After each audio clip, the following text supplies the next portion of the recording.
Очередная церемония вручения премии Американской киноакадемии, в просторечии называемой «Оскаром», вновь показала силу прессинга со стороны половых меньшинств. Причем так совпало, что одновременно с названной церемонией эта сила проявилась и в другом.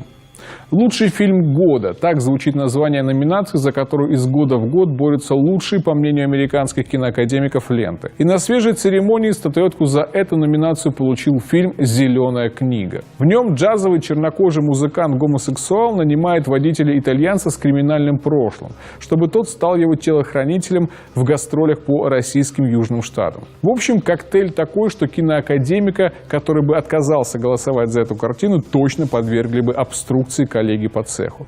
Потому что толерантность – это новый идол Америки, а фильм как раз про нее. К слову, в 2018 году «Оскар» за лучший адаптированный сценарий получил фильм «Зови меня своим именем» о молодом гомосексуале, соблазняющем подростка.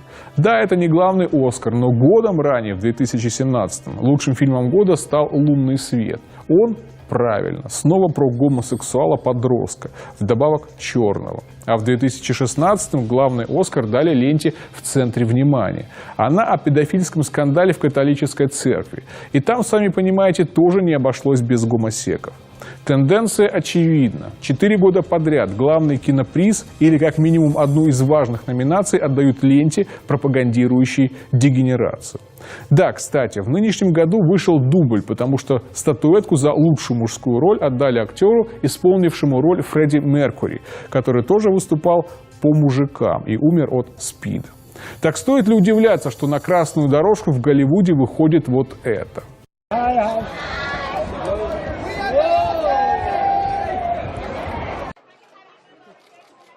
Это Билли Портер, который надел платье ради выхода в люди со своим однополым как бы мужем.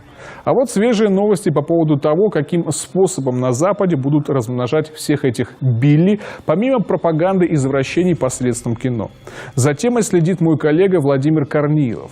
В Британии выходят новые правила для школ, согласно которым уроки о геях и трансах станут обязательными для детей 5 лет. До этого родители имели право освободить своих детей от данных уроков. Отныне это будет незаконно. Не имеют родители права избавить дошкольников от знания о сортах дегенерации.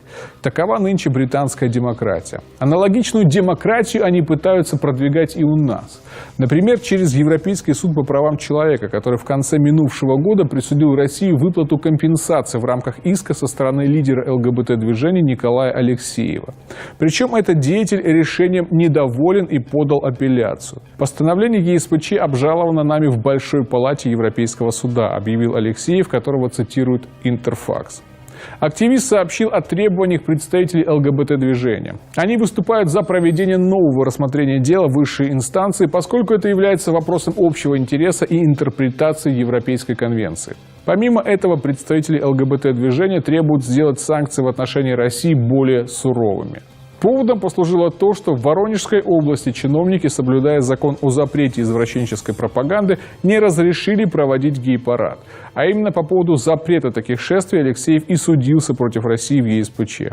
Нетрудно заметить, что дегенераты наступают сразу по множеству направлений. Они активны, сплочены и наращивают свой натиск. Что мы можем противопоставить им? Принятый закон о запрете их пропаганды хорош, но явно недостаточен. Может, пора уже открыто поразить их в правах по части преподавания в любых дошкольных детских учреждениях, а также школах и вузах? У вас есть предложения по этому поводу? Пишите в комментариях.